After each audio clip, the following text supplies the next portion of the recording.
You're watching E.T.N. Entertainment-related news, entertainment-related discussion. Share and subscribe. Hey guys, welcome to Entertainment Talk Nation. This is Rob. This video, we're going to get back on track with wrestling after the 2 weeks of craziness with the dental appointments and all this stuff. Now I want to get back to doing my reviews. This one, we're going to do a review for SmackDown, which aired last night.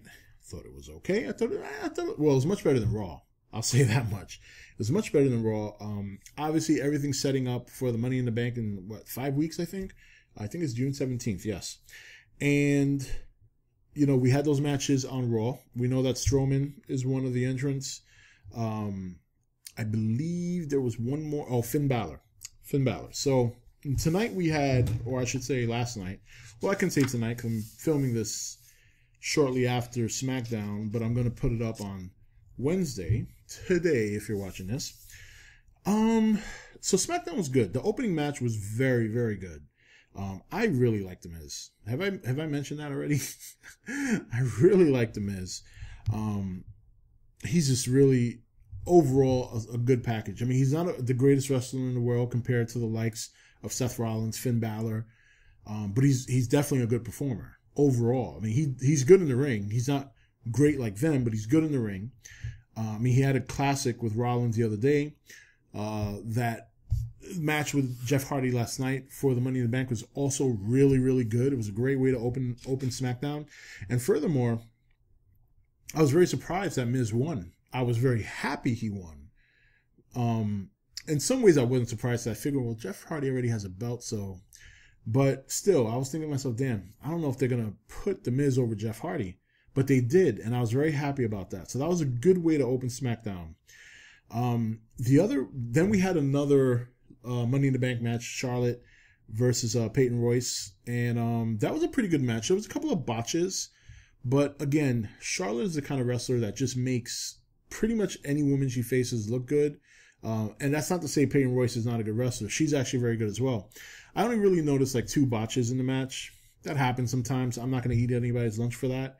It was very tough because on one hand, I wanted Peyton Royce to win because, you know, I think these 2 girls coming in from NXT, I think it's good for these wrestlers that come in from NXT to get an initial push.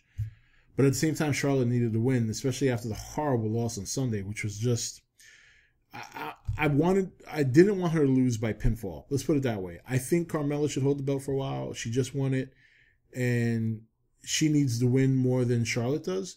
But Charlotte doesn't need to lose the way she did. I think Carmella's win should have been in a heelish way, pinning her with her foot up against the ropes or something like that. I mentioned that in my podcast, so I don't want to get into that. But that was also a solid match. Very happy Charlotte won. So then, and I'm going to get to some of the promos we had too. I'm going to do the matches first. Xavier Woods against Cesaro, and he loses where last week, who was it? Obviously, Cesaro's Sheamus. Thank you. Name escaped me for a moment. I hope they're not setting up or starting to plant seeds for an eventual feud between Sheamus and Cesaro. This is one of the best, if not the best tag team they have right now in WWE. And I don't think it'll be very wise to split them up when your tag division is not as solid as it should be. You have some solid teams, but it's not being executed solidly, if that's a word. So my concern here is that Sheamus lost to Xavier Woods. Now Cesaro beats Xavier. We already had that banter between Sheamus and Cesaro in the back room before the match, when they found the pancakes in their duffel bags. So now are we going to get to a point where now Cesaro's going to talk trash to Sheamus about beating Xavier while he lost, and then that's going to kind of start in a little bit of a feud? Hope not. I really like these 2 together as a tag team, and we'll see what happens there. Mandy Rose versus Becky Lynch. I'm going to be very honest with you. I did not watch this match. I took this match as an opportunity to kind of set up for doing my videos tonight. It's not that I don't like these girls. I just don't care. I don't care. That's the one thing with wrestling is that, you know, if you have certain wrestlers that are not contending for a title, or rivaling with somebody for a title, then you need to develop stories amongst wrestlers so they can at least have grudge matches. You know, it's unfortunate. One thing I notice now about watching wrestling compared to many years ago is many years ago, you used to have grudge matches. You used to have matches that were super exciting that were not for titles. We don't see that anymore. It's almost like every exciting match has to be a title match. And all the grudge matches that don't require a title or don't have a title end up being shit. And they're not shit because these guys aren't performing well. They're shit because there's no stakes involved. You know, there's no investment into either or the characters. That's why I had no interest in watching that match. There's just nothing there for these two girls. You know, maybe something happened at the end. I didn't notice, you know, because I was away. But I can tell you right now, the minute I saw them setting up for a match for these two, walked away. In fact, I don't even know if that was for a Money in the Bank spot or not. It could have been for that for all I care. Just put it this way. The minute I saw Becky Lynch and Mandy Rose, I was like, I'm okay. And then the final match of the night was Daniel Bryan versus Rusev for a spot in Money in the Bank. This was tough to watch because it was a good match. I liked it. I didn't want Rusev to lose because I'm kind of tired of him losing and I'm kind of tired of WWE not pushing him. But I didn't think Daniel Bryan should lose either because I kind of feel like Daniel Bryan, ever since his big comeback news and all that, it's just been, they're kind of trying to live off of that story. And I think that story is slowly dying. Even though he beat Big Cass,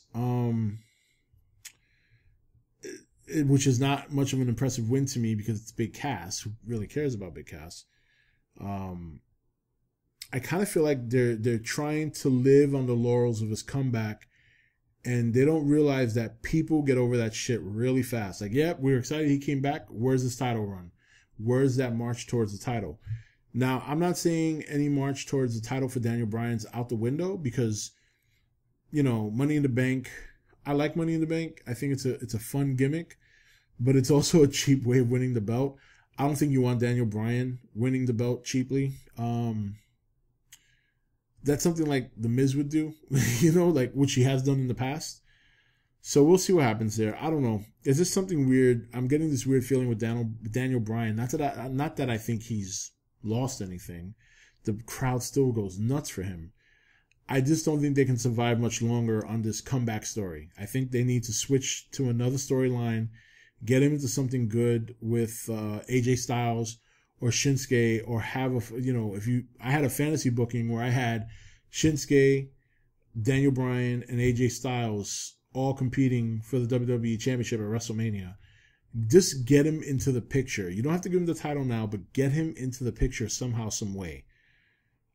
Outside of that, the promos were okay. You know, I love the Bludgeon Brothers regardless. Carmella's promo was all right. I mean, she's good on the mic. You know, it's just sometimes she's a little bit too annoying.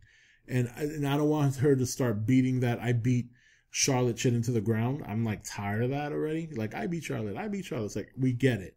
You're excited. It's something that probably shouldn't have happened. Time to move on. Time to move on. Asuka's promo was okay. And then AJ Styles and Nakamura both had an interview. And obviously that feud's going to continue. That's basically the essence of those two promos. Nakamura saying, I'm not done with him. And AJ Styles concurring. If he's not done with me, I'm not done with him either. Okay, you know, I'm not complaining. You know, those two are going to put on a good match every time. They'll never have a bad match, put it that way. I still don't think they've had the greatest match they could, but they haven't had a bad match, which is very important. So overall, I thought SmackDown was pretty good. Sorry about that. That's probably very noisy for you guys. Just putting my notes aside. I thought it was a good program, considering that it's only a 2-hour show. They did a good job fitting in. 5 matches is pretty good for a show, and the promos were okay. I like less promo time, more wrestling, but I understand the importance of the promo.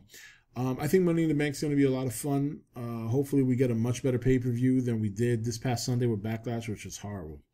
Anyway, guys, what did you think about SmackDown? Did you enjoy it? Give me your thoughts and comments below. Until next video, this is Rob signing off for E.T.N, where we don't do news, we just talk entertainment. Take it easy.